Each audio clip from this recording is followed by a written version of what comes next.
નો હવે જિજ્ઞેશ મેવાણી કે જગદીશ મહેતા બોલે છે ત્યારે જનતાના મનમાંથી પોલીસનો ખોટો ડર ઓછો થઈ જાય છે. ડર ઓછો થઈ જાય તો માણસ ગમે ત્યાં બોલવા લાગે. મામલતદાર ઓફિસમાં જઈને કેમેરો કાઢશે, રોડ બનતો હોય, ભ્રષ્ટાચાર થતો હશે તો મોબાઈલ કાઢીને રેકોર્ડિંગ કરશે, ભાજપની સભામાં ઉભો થઈને 2 પ્રશ્ન પૂછી લેશે.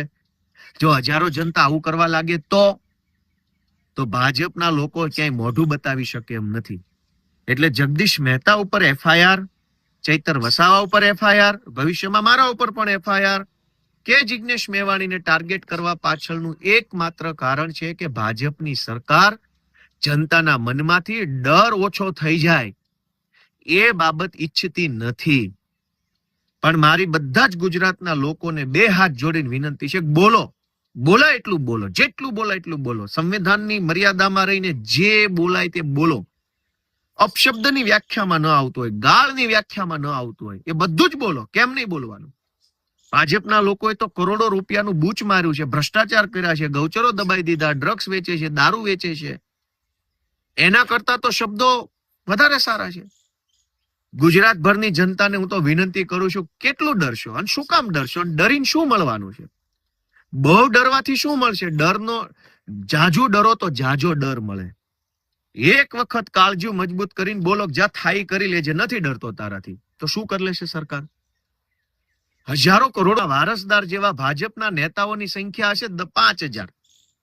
5000 નેતાઓથી 7 કરોડ લોકો ડરીને બેઠા છે. તો હું તમારો આત્મા જગાડવા આવ્યો છું, તમને વિનંતી કરવા આવ્યો છું કે લલકાર ફેંકો, થાય કરી લેજે. શું કરી લઈશ તું મારું? ડર છોડો, કાઢો મોબાઈલ ને ઉતારો વિડીયો. જ્યાં જાઓ, જ્યાં ખોટું થાય ત્યાં વિડીયો ઉતારો. કેટલા લોકોને પકડશે, કેટલાને જેલમાં નાખશે, કેટલાને ફાંસીએ ચડાવશે? કોઈ આપણે કઈ ખોટું કામ નથી કરતા. જગદીશ મહેતા ઉપર ધડાધડ એફઆઈઆર થવા લાગી.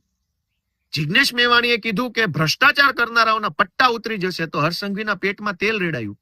આ પટ્ટા અને જગદીશભાઈ મહેતા અને જિજ્ઞેશ મેવાણીની વાતમાં એક સમાનતા છે કે સામાન્ય માણસ, ગુંડાઓ, વ્યાજ માફિયાઓ વિરુદ્ધ એફઆઈઆર લખાવા જાય, દારૂની ફરિયાદ લખાવા જાય, કોઈ એક્સિડન્ટ થઈ ગયો એની ફરિયાદ લખાવા જાય, સામાન્ય માણસ પોલીસ સ્ટેશન જાય તો એની એફઆઈઆર લખવામાં નથી આવતી.